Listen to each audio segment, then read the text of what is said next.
27 सितंबर 2015 प्रधानमंत्री नरेंद्र मोदी अमेरिका की यात्रा पर थे। वहां उनकी मुलाकात फेसबुक के फाउंडर मार्क जुकरबर्ग से होती है।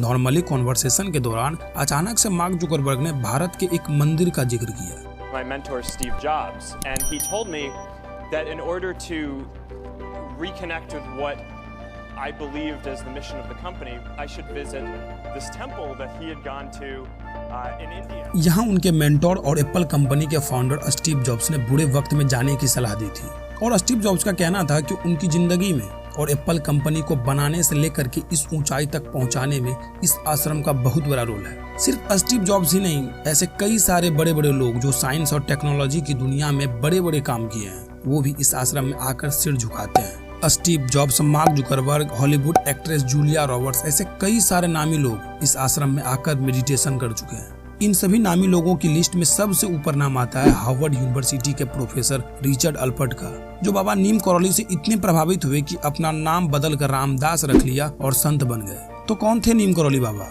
और क्यों इतने सारे नामी लोग जो साइंस और टेक्नोलॉजी की दुनिया में इतने बड़े बड़े काम किए हैं, वो भी एक बाबा के सामने सर झुकाते हैं? ऐसे ही कुछ रोचक सवालों के जवाब आगे वीडियो में जानेंगे। It came from seeing a picture of a guru called Neem Karoli Baba.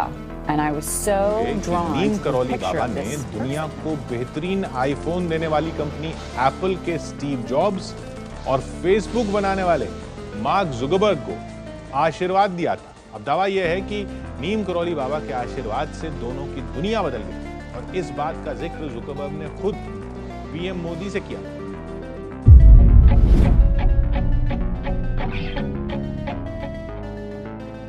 Uttarakhand में हिमालय की तलहटी में बसा एक छोटा सा आश्रम है। नाम है नीम करौली बाबा आश्रम। एकदम शांत और साफ सुथरी जगह, हरियाली और सुकून से भरी हुई। नैनीताल अल्मोड़ा मार्ग पर स्थित यह आश्रम कैंची धाम के नाम से भी प्रसिद्ध है। इस आश्रम को बाबा नीम करौली ने 1964 में अपने एक दोस्त की मदद से बनवाया था। नीम करौली बाबा का वास्तविक नाम लक्ष्मी नारायण शर्मा था। उत्तर प्रदेश के अकबरपुर गांव में 1900 के आसपास बाबा का जन्म हुआ था।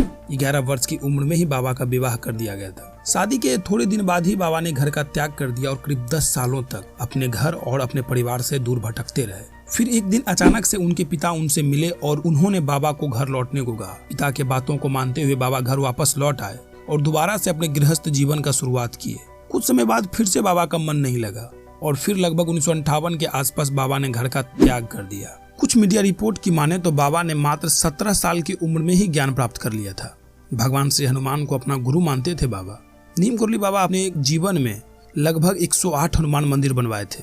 हिंदू आध्यात्मिक गुरु के रूप में पूजे जाने वाले बाबा नीम करौली हनुमान जी के बहुत बड़े भक्त थे। उनको मानने वाला उन्हें हनुमान जी का ही अवतार मानते थे। एप्पल कंपनी के फाउंडर स्टीव जॉब्स 1974 से 1976 के बीच भारत आए थे।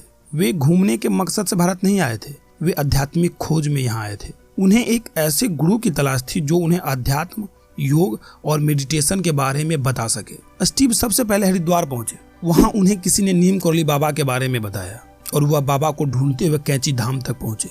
यहां पहुंचकर उन्हें पता चला कि बाबा समाधि ले चुके हैं। इस बात से उन्हें काफी दुख हुआ क्योंकि बाबा के बारे में वो बहुत सुने थे। उनसे मिलने की उनकी बड़ी इच्छा थी, लेकिन फिर भी वे आश्रम में 5 से 6 दिन रुके और बाबा के बारे में जानने लगे। वहां से ही उन्होंने मेडिटेशन और योग सीखा। कहा तो ये भी जाता है कि स्टीव को एप्पल कंपनी के लोगों का आइडिया भी बाबा के आश्रम से ही मिला था। नीम करौली बाबा को सेब बहुत पसंद थे। यही वजह थी कि स्टीव ने अपनी कंपनी के लोगों के लिए एक कटे हुए सेब को चुना। हालांकि इस बात में कितनी सच्चाई है इसका तो पता नहीं, लेकिन ये सच है कि वे बाबा के बहुत बड़े भक्त बन गए थे। ऐसे ही एक बार मार्क जुकरबर्ग फेसबुक को लेकर के कुछ तय नहीं कर पा रहे थे। फेसबुक बिकने की कगार पे था। तो फिर उन्होंने स्टीव जॉब्स से बात की और अपनी प्रॉब्लम को बताया। तब स्टीव जॉब्स ने उन्हें नीम करौली बाबा के आश्रम में जाने की सलाह दी थी। 2015 में प्रधानमंत्री नरेंद्र मोदी फेसबुक के हेडक्वार्टर गए थे।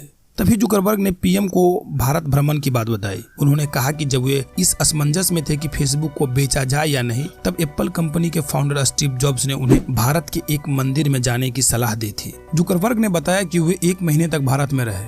इस दौरान वह इस मंदिर में भी गए थे। जुकरबर्ग आश्रम आए तो 1 दिन के लिए थे, लेकिन मौसम खराब होने के कारण यहाँ वे 2 दिन रुके। जुकरबर्ग मानते हैं कि भारत में मिली आध्यात्मिक शांति के बाद उन्हें फेसबुक को एक नए मुकाम पर ले जाने की ऊर्जा मिली है। ऐसी ही घटना कुछ हॉलीवुड की एक्ट्रेस जूलिया रॉबर्ट्स के साथ घटी। वे बाबा के बारे में जानने के बाद 2009 में ही हिंदू धर्म अपना लिया था। वे किसी फिल्म की शूटिंग के लिए भारत आई थी। जूलिया रॉबर्ट्स ने एक इंटरव्यू में खुलासा किया था कि वे नीम करौली बाबा से तस्वीर देखकर ही इतनी प्रभावित हुई थी कि उन्होंने तभी हिंदू धर्म अपनाने का फैसला कर लिया था। हार्वर्ड यूनिवर्सिटी के प्रोफेसर रिचर्ड अल्पर्ट वे बाबा से इतने प्रभावित हुए कि उन्होंने बाबा के ऊपर एक बुक लिखी जिसका नाम उन्होंने रखा मिरेकल ऑफ लव। इस बुक में उन्होंने बाबा के साथ हुई घटनाओं को बहुत ही अच्छे तरीके से लिखा है। इन्होंने ही आगे चलकर अपना नाम रामदास रख लिया और संत बन गए थे। बाबा नीम करौली के प्रति अमेरिका के पूर्व राष्ट्रपति बराक ओबामा भी श्रद्धा रखते हैं। वे भी कितनी बार इस आश्रम का जिक्र कर चुके हैं। नीम करौली बाबा की गिनती 20वीं सदी के महान संतों में की जाती है। दुनिया भर में इनके भक्त हैं और सबसे ज्यादा अमेरिका में। इस आश्रम की एक अजीब सी प्रथा है। यहाँ आने वाले लोग बाबा के मंदिर में कंबल चढ़ाते हैं। ऐसा इसलिए क्योंकि बाबा हमेशा कंबल ही ओढ़ा करते हैं। लक्ष्मण दास, हांडी वाले बाबा, तिकोनिया वाले बाबा, ऐसे कई सारे नाम से लोग उन्हें बुलाते हैं। ये सारे नाम बाबा को तब मिले जब वे पूरे देश में घूम रहे थे। जहाँ भी जाते वहाँ के लोग इनसे काफी प्रभावित होते। ऐसे ही घूमने के दौरान उनके साथ एक अजीब सी घटना घटी जो काफी चर्चित घटना है। एक बार बाबा ट्रेन में कहीं जा रहे थे लेकिन उनके पास कोई टिकट नहीं था। जब टिकट चेकर आया तो बाबा के पास टिकट ना होने के कारण बाबा को बुरा भला कहा और ट्रेन से उतार दिया। ट्रेन में ज्यादा लोग नहीं थे जिसके कारण लोगों को पता चल गया था कि कोई बाबा हैं जो बिना टिकट यात्रा कर रहे थे और उन्हीं को उतारने के लिए ट्रेन रुकी है।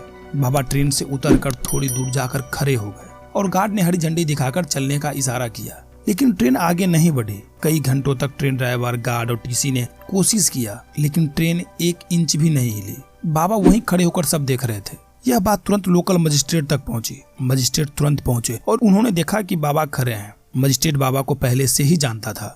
जब मजिस्ट्रेट को पता चला कि जब से बाबा को ट्रेन से उतारा गया है तभी से ट्रेन आगे नहीं बढ़ रही है, तो तुरंत मजिस्ट्रेट ने टिकट चेकर से बात की और टिकट चेकर को बताया कि बाबा कौन है। टिकट चेकर को बाबा के बारे में पता चलते ही बिना देरी किए बाबा से माफी मांगी और फिर सभी लोगों ने बड़े आदर के साथ बाबा को ट्रेन में बैठाया और फिर ट्रेन चल पड़ी।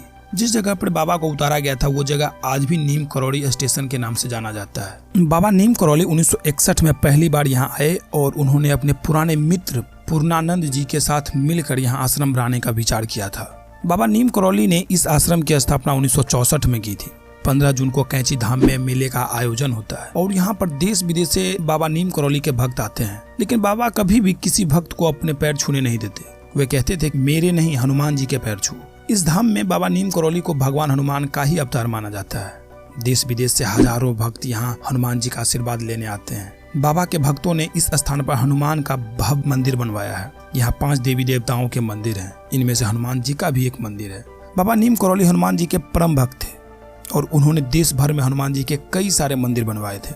11 सितंबर 1973 को उन्होंने अपने शरीर को वृंदावन में त्याग कर दिया था। आज भी उनके भक्त पूरी दुनिया में हनुमान जी का मंदिर बनवा रहे हैं। आज के इस वीडियो में इतना ही दोस्तों। आपकी क्या राय है कमेंट में लिखकर बता सकते हैं और अगर वीडियो पसंद आया हो तो वीडियो को लाइक करें, चैनल को सब्सक्राइब करें और अपने दोस्तों के साथ शेयर करें। मिलते हैं अगले वीडियो में, तब तक के लिए अलविदा।